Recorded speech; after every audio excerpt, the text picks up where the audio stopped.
The encounter. The sun was beginning its descent, painting the sky in strokes of orange and purple as Kendra Lawson drove along the winding country road. Her electric sedan, a sleek pearl-white Audi e-tron, glided smoothly across the asphalt. The quiet hum of the motor was a sharp contrast to the roaring chaos of her thoughts. As the CEO of Lawson Innovations, a leading tech firm specializing in AI-driven security solutions, Kendra's days were filled with intense meetings, critical decisions, and constant challenges. This drive was her sanctuary, a rare moment of peace after a long day. The car's autopilot system engaged seamlessly as she leaned back, allowing her hands to rest lightly on the wheel while the onboard AI adjusted the speed and navigation. The soothing sound of classical music filled the cabin, a gentle balm to her frayed nerves. Just as she allowed herself a small smile of contentment, the sudden flash of red and blue lights in her rearview mirror shattered the calm. Her stomach twisted into a knot. She instinctively glanced at her dashboard. No speed violations, no alerts, no signs of any issue. What could this be about? Kendra pulled to the side of the road, her car's sensors detecting the gravel shoulder and bringing the vehicle to a graceful stop. The police cruiser behind her idled for a moment before its door opened, and out stepped a towering figure. The officer, clad in a neatly pressed uniform, walked toward her car with deliberate steps. His mirrored sunglasses hid his eyes, but the stern set of his jaw and the way his hand rested on his belt told her this was not a friendly stop. "License and registration," the officer demanded, his voice cold and clipped, before Kendra had even fully rolled down her window. "Of course, officer," Kendra replied evenly, her voice calm, but laced with curiosity. She handed him the documents without hesitation. "May I ask why I've been pulled over?" The officer didn't answer immediately. Instead, he glanced briefly at her paperwork before turning his attention to her car's immaculate interior.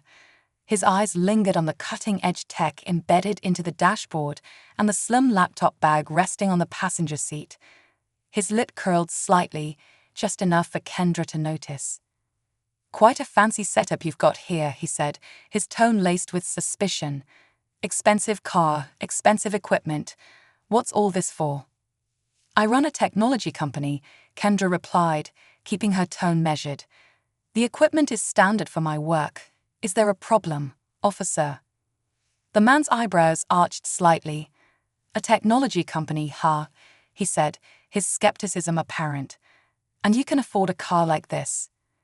Kendra felt the familiar sting of indignation rise in her chest, but kept her composure. This wasn't the first time someone had questioned her success, though she never expected it from a law enforcement officer. "Yes," she replied, her voice steady. "I'm the founder and CEO of Lawson Innovations. We specialize in AI-driven security solutions for corporate and government clients." The officer let out a low whistle, his gaze scanning the car again. "Must be nice," he muttered, almost to himself. Then, without another word, he turned and walked back to his cruiser. Through her side mirror, Kendra watched him speaking into his radio, occasionally glancing in her direction. Minutes passed, each one stretching longer than the last. Her grip on the steering wheel tightened as unease began to creep in. She considered calling her attorney, but decided to wait for the officer to return. Surely, this was just a misunderstanding. When he finally came back, his expression was colder than before. "Step out of the vehicle, ma'am," he ordered. Kendra blinked, her brows knitting together in confusion. "Is there a problem, officer? Have I violated any laws?" "Step out of the vehicle," he repeated, his voice leaving no room for argument. Reluctantly, Kendra complied. She stepped out onto the gravel shoulder, the autumn breeze brushing against her tailored blazer. The officer gestured for her to step back as he began circling her car, his eyes scanning it with exaggerated scrutiny. "Is there something specific you're looking for?" Kendra asked, her frustration bubbling just beneath the surface. "Just doing my job, ma'am," he replied curtly. "Stay where you are." Kendra crossed her arms, her professional demeanor faltering as her anxiety grew. The officer seemed to be searching for something, anything that could justify his actions. She had done nothing wrong, and yet here she was, being treated like a criminal. After completing his inspection, the officer straightened and turned to her. "I'm confiscating this vehicle as part of an ongoing investigation," he declared. Kendra stared at him, stunned. "Confiscating my car? On what grounds?" The officer's expression didn't waver. "I don't have to explain myself to you," he said. "The vehicle matches the description of one involved in illegal activity." "That's absurd," Kendra protested, her voice rising. "This car is registered in my name. I have all the documentation right here." She reached for her phone, intending to show him the purchase agreement and insurance records. "Put the phone away," he snapped. "I don't need to see any more paperwork. You can't just take my car without proof," Kendra argued, her frustration boiling over. "This is a blatant abuse of power." The officer's jaw tightened. "The keys, ma'am. Now." For a moment, Kendra considered refusing, but as she looked at the officer's hand resting on his belt, near his holstered weapon, she realized the danger of pushing further. Trembling with anger, she handed over the keys. "You'll be contacted when the investigation is complete," the officer said, his tone dismissive as he climbed into the driver's seat of her car. Kendra stood frozen, watching as he adjusted the seat and shifted into gear. Her heart sank as the car's electric motor hummed to life. The officer drove off, the taillights of her beloved Audi fading into the horizon. She stood alone on the side of the road, a mix of anger, fear, and helplessness churning in her chest. But as the officer disappeared from view, a small, knowing smile crept across her lips. He had no idea what he'd just gotten himself into. A high-tech trap. The officer, Walter Briggs, adjusted his grip on the steering wheel of Kendra's Audi e-tron as he sped down the empty road. The smooth ride of the car was a stark contrast to the tension building in his chest. For all his bravado during the confrontation, there was something about the calm defiance in Kendra's demeanor that unsettled him. He pushed the thought aside, chalking it up to irritation. How could someone like her afford a car like this? It didn't sit right with him, and he wasn't about to let it go without digging deeper. The Audi's dashboard glowed softly as the car effortlessly maintained its speed. Walter, used to older, clunkier police vehicles, marveled at the car's advanced systems. He muttered to himself, "Fancy tech, probably bought with dirty money. Let's see what secrets this thing is hiding." As he reached for the center console, intending to fiddle with the car's settings, a low beep emanated from the dashboard. Walter frowned. A message appeared on the touchscreen. "Unauthorized user detected. Limited access granted." What the hell? Walter muttered, his fingers jabbing at the screen. He tried to clear the notification, but the controls seemed unresponsive. He pressed harder, his frustration mounting. Stupid car. Just as he was about to give up, the car's display shifted. A video feed popped up, showing multiple angles of the car's interior and exterior.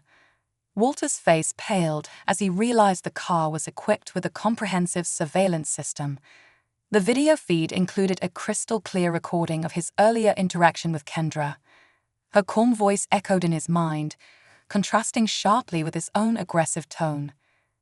Before he could process the implications, the screen went dark.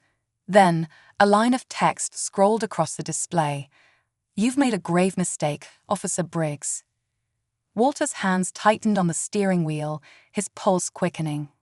He looked around the car's interior, half expecting someone to pop out of the backseat. "Who's doing this?" he demanded, his voice cracking slightly. "Who's in control?" The answer came in the form of Kendra's voice, smooth and composed, emanating from the car's speakers. "That would be me, Officer Briggs. You see, this isn't just a car, it's a high-tech fortress, and you, sir, are now trapped." Walter's eyes darted around the car in panic. "What kind of game are you playing?" he barked, trying to maintain his authority despite the sweat beading on his forehead. "You think you can intimidate me with some fancy tech tricks?" "Oh, it's not a game," Kendra replied, her voice calm yet icy. "This car is equipped with an advanced AI system that I designed myself. It's called the Guardian, and its primary purpose is to prevent unauthorized access. Funny, isn't it? The same technology I used to protect my clients is now being used to protect me. From you." Walter swallowed hard, his bravado faltering. He attempted to open the driver's side door, but it wouldn't budge. The locks engaged with a soft click, and the windows rolled up, sealing him inside. The air conditioning kicked on, blasting cold air into the cabin. Walter shivered, his fingers fumbling for the manual override. "It's no use," Kendra's voice continued. "Every system in this car is under my control. You wanted to take it for a ride? Well, congratulations, you're in for one." The car's display lit up again, showing a new message. "Driver override engaged. Destination undisclosed." The vehicle began to accelerate smoothly, steering itself down the road. Walter's heart pounded as he realized he no longer had control. "Where are you taking me?" he shouted, his voice tinged with desperation. "To a place where you'll finally understand the consequences of your actions," Kendra replied. "But first, let's have a little chat." Walter's hands trembled as he gripped the steering wheel, even though it was useless. "What do you want from me?" he asked, his voice cracking. "I want you to answer a question," Kendra said, her tone sharp. "Why did you pull me over?" Walter hesitated, his mind racing for an excuse. I thought your vehicle matched the description of one used in a crime," he stammered. Kendra let out a soft, humorless laugh. "A crime? Interesting. And what crime would that be? Driving while black, owning a car that's out of your price range." Walter flushed, the accusation hitting uncomfortably close to home. "I was just following protocol," he mumbled, avoiding the camera's gaze. "Protocol?" Kendra's voice hardened. "You mean the protocol that allows you to target innocent people based on your biases? Don't lie to me, Walter. This car recorded everything. The way you dismissed my documentation, the way you profiled me before I even opened my mouth. You weren't following protocol. You were abusing your authority." Walter's jaw tightened. "I made a mistake, okay. I admit it. But you can't just—" "Oh, I can," Kendra interrupted. "You see, I've spent my entire career fighting to protect people from power-hungry individuals like you. And now I'm going to make sure you learn a lesson you'll never forget." The car continued its journey, winding through unfamiliar roads. Walter tried to keep track of where they were going, but the dense trees on either side of the road blocked his view. The headlights cut through the darkness, illuminating the path ahead, but Walter's mind was clouded with panic. "Kendra, listen," he said, his voice shaking. "I messed up. I admit it. But if you release me now, I'll make it right. I'll apologize." "Oh. You'll what?" Kendra's voice snapped, cutting him off. "Sweep this under the rug like you've done countless times before. Tell me, Walter, how many people have you targeted like this? How many lives have you disrupted because you couldn't see past your own prejudices?" Walter had no answer. He stared at the glowing dashboard, his shame mounting with every passing second. The car finally came to a stop in an isolated clearing. The headlights illuminated a small, unassuming building surrounded by tall, imposing trees.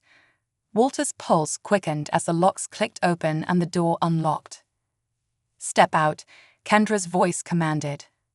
Walter hesitated, his hands gripping the steering wheel. "What is this place?" "It's a chance for you to face the truth," Kendra replied. "Now, get out." With trembling hands, Walter opened the door and stepped into the cool night air. The sound of cicadas filled the silence as he looked around, his heart pounding. The car's lights dimmed, leaving him standing in darkness. "Welcome to accountability, Officer Briggs," Kendra's voice said, her tone colder than ever. "Let's see how you handle it." The ground beneath him seemed to shift as Walter took a hesitant step toward the building. For the first time in his life, he wasn't the one in control, and it terrified him. The reckoning. Walter Briggs stood frozen outside the isolated building, the only sound around him the faint hum of cicadas in the night. The air was heavy with tension, and the thick canopy of trees made the clearing feel like a courtroom, nature itself acting as a silent jury.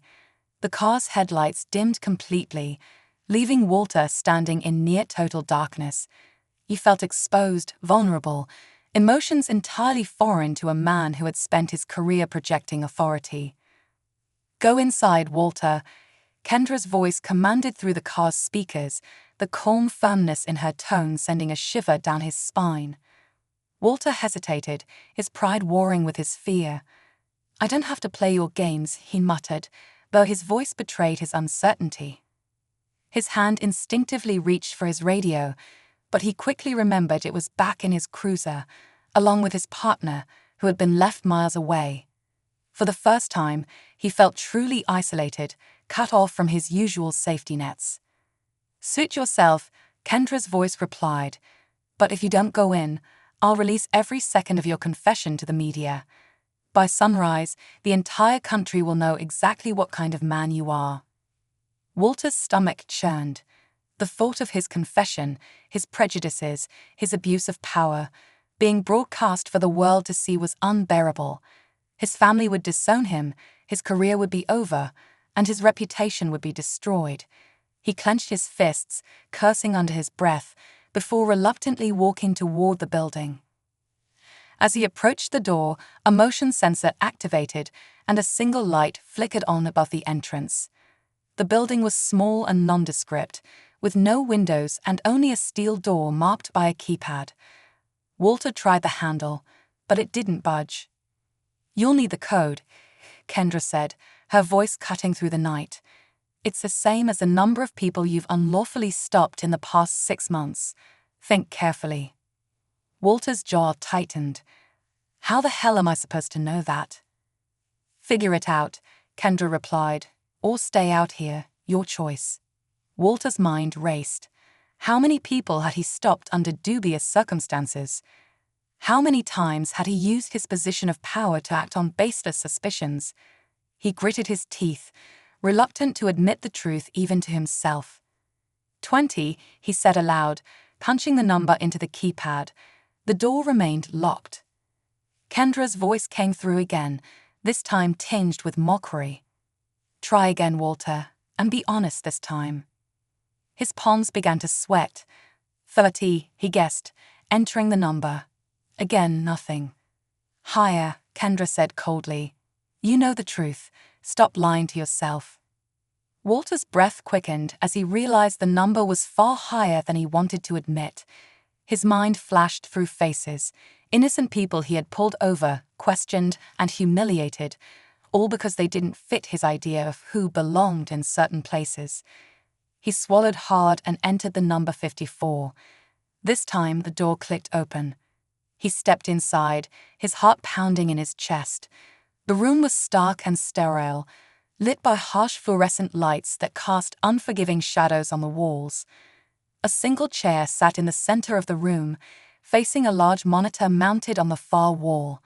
The door slammed shut behind him, locking with a mechanical finality that made his pulse spike. "Sit," Kendra's voice commanded, now coming from speakers embedded in the room. Walter hesitated, but the sound of locks engaging made it clear he had no other option. He sat down, the cold metal of the chair sending a chill up his spine. The monitor flickered to life, displaying a grid of video feeds. Walter's stomach dropped as he recognized the faces on the screen. Each feed showed a different person he had stopped in the past 6 months. People he had profiled, interrogated, or outright harassed without cause. Some were in tears, others were visibly angry, but all bore the same expression of frustration and helplessness he had seen in Kendra's eyes earlier that day. "This," Kendra's voice began, "is the impact of your actions. Each of these individuals represents a life you disrupted, a person you humiliated, and a story you never bothered to hear. Tonight, you're going to hear them all." One by one, the videos expanded to fill the screen, each accompanied by the voice of the person recounting their experience. A young man described how Walter had accused him of stealing the very car he had worked 2 jobs to afford. A mother tearfully explained how her children were terrified after Walter had pulled them over on their way to school. An elderly man spoke about the humiliation of being forced to stand by the side of the road while Walter rifled through his belongings without explanation. Walter's chest tightened with every story. He tried to look away, but the chair's design prevented him from moving far. He was forced to face each person, each moment, each consequence of his actions. The weight of their words crushed him, stripping away the layers of denial and justification he had built around himself. "You justified it all as protocol, didn't you?" Kendra's voice broke through as the last video ended. "You told yourself you were keeping the streets safe, that you were just doing your job. But the truth is, you abuse your power to feed your own biases and insecurities." Walter's head hung low, his hands trembling in his lap. I didn't realize." "Didn't realize," Kendra snapped. "Or didn't care. You never stopped to think about the lives you were affecting because it was easier to see people as criminals than as human beings." "I'm sorry," Walter whispered, his voice barely audible. "I didn't mean for it to go this far." "Sorry isn't enough," Kendra said, her voice icy. "You don't get to walk away from this with a simple apology. Tonight, you're going to take accountability." The monitor shifted again, displaying a live feed of Kendra sitting at her desk, her face calm but resolute. "I sent the recordings of our interaction, along with your confession, to my legal team. They'll ensure this doesn't happen to anyone else. But you're not leaving this room until you understand the gravity of what you've done." Walter's eyes widened. "You can't do this. You have no right." "No right?" Kendra's laugh was devoid of humor. "You took my car, my property, without cause. You violated my rights without a second thought. And now you're worried about fairness." The room fell silent for a moment, the weight of her words hanging heavy in the air. Walter felt tears prick at the corners of his eyes. For the first time, he truly saw himself, not as the protector of law and order he had always imagined, but as a bully who had used his badge to hide his own insecurities and prejudices. "What do you want from me?" he asked, his voice breaking. "I want you to change," Kendra replied simply. "Not for me, but for the countless people who will cross your path in the future. I want you to remember this night every time you put on that uniform and ask yourself if you're upholding justice or abusing it." The monitor went dark and the room fell silent. Walter sat there, his head in his hands, as the enormity of his actions crashed over him like a tidal wave. Confronting the mirror, Walter Briggs sat in the sterile room, his heart a heavy drumbeat in his chest. The silence around him was deafening, and for the first time in his life, he felt the full weight of his actions pressing down on him like a physical burden. His hands, the same hands that had so often wielded authority and control, now trembled as they rested on the cold metal of the chair. The monitor in front of him remained dark, but its presence loomed like a judgmental eye, unblinking and unrelenting. Kendra's voice returned, softer this time but no less firm. "Walter, before we move forward, I want you to take a moment to reflect. Do you truly understand what you've done, or are you still trying to justify it to yourself?" Walter swallowed hard, his throat dry. He couldn't summon the courage to speak. How could he? The weight of the stories he'd just heard hung around him like chains, each one a testament to the harm he'd inflicted. He wasn't the man he had always believed himself to be, a protector of justice, a guardian of the peace. No, he was something much darker, much uglier. I thought I was doing my job," he finally muttered, his voice barely above a whisper. "I thought I was keeping the streets safe." Kendra's sigh echoed through the room. "That's the lie you told yourself to sleep at night. But let's dig deeper, Walter. What were you really doing? Why did you pull me over today? Why did you take my car?" Walter hesitated, his fingers gripping the edges of the chair so tightly his knuckles turned white. "I don't know," he admitted, though even as the words left his mouth, he knew they weren't entirely true. "No," Kendra said sharply. "That's not good enough. You do know. You just don't want to say it. Walter clenched his jaw, his pride and shame warring within him. The truth was there, buried deep, but pulling it out meant confronting parts of himself he had long ignored. Finally, he let out a shaky breath. I pulled you over because I saw a young black woman driving a car I could never afford, and I assumed the worst. Kendra didn't reply immediately, letting the admission hang in the air. Walter felt his cheeks burn with shame, the silence amplifying his vulnerability. Go on, Kendra prompted. I was jealous, Walter continued, his voice cracking. I've been on the force for over a decade, and I've never been able to afford anything close to what you were driving. And when I saw you, successful, confident, I felt angry, like it wasn't fair, like you didn't deserve it.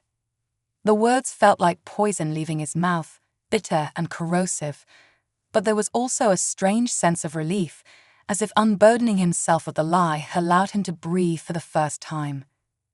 And so you decided to punish me, Kendra said, her voice devoid of malice, but heavy with disappointment. You decided that I couldn't possibly have earned what I have. You made me your target because it was easier than confronting your own insecurities. Walter nodded silently, tears stinging his eyes. He had spent years justifying his actions, convincing himself he was the hero in every scenario. But now, stripped of his defenses, he saw the truth. He wasn't a hero. He was a coward. The monitor flickered to life again, and Walter flinched, expecting to see another set of damning videos. Instead, it displayed a mirror-like reflection of himself, his face pale and haggard under the harsh fluorescent lights. Look at yourself, Walter, Kendra said. Really look. What do you see? Walter stared at the screen, his reflection meeting his gaze. He saw a man in a rumpled uniform, his badge gleaming ironically against the backdrop of his shame. He saw the lines etched into his face, not from the hardships of serving his community, but from years of internalizing resentment and bitterness. He saw fear, regret, and the faintest flicker of something else, hope. I see, someone I don't want to be anymore, he said finally, his voice trembling. That's a start, Kendra replied. But recognizing the problem is only the first step. The real question is, what are you going to do about it? Walter's shoulders sagged under the weight of the question. I don't know, he admitted. I've been this way for so long, I don't even know where to begin. The monitor changed again, this time showing a series of images, community outreach programs, sensitivity training workshops, anti-bias seminars. This is where you begin, Kendra said. You confront your biases head-on. You educate yourself. You put in the work to become better, not for me, not for your career, but for the people you're supposed to serve. Walter nodded slowly, absorbing her words. And what about you? He asked. What happens now? There was a pause before Kendra replied. That depends on you, Walter. I have enough evidence to ruin your career, to make sure you never wear a badge again. But I don't want revenge. I want change. If you can prove to me, and to yourself, that you're willing to put in the work, I'll keep this between us. But if you falter, if you ever misuse your authority again, I'll make sure the world knows exactly who you are. Walter felt a lump form in his throat. I'll do whatever it takes, he said earnestly. I swear. Words are easy, Kendra said.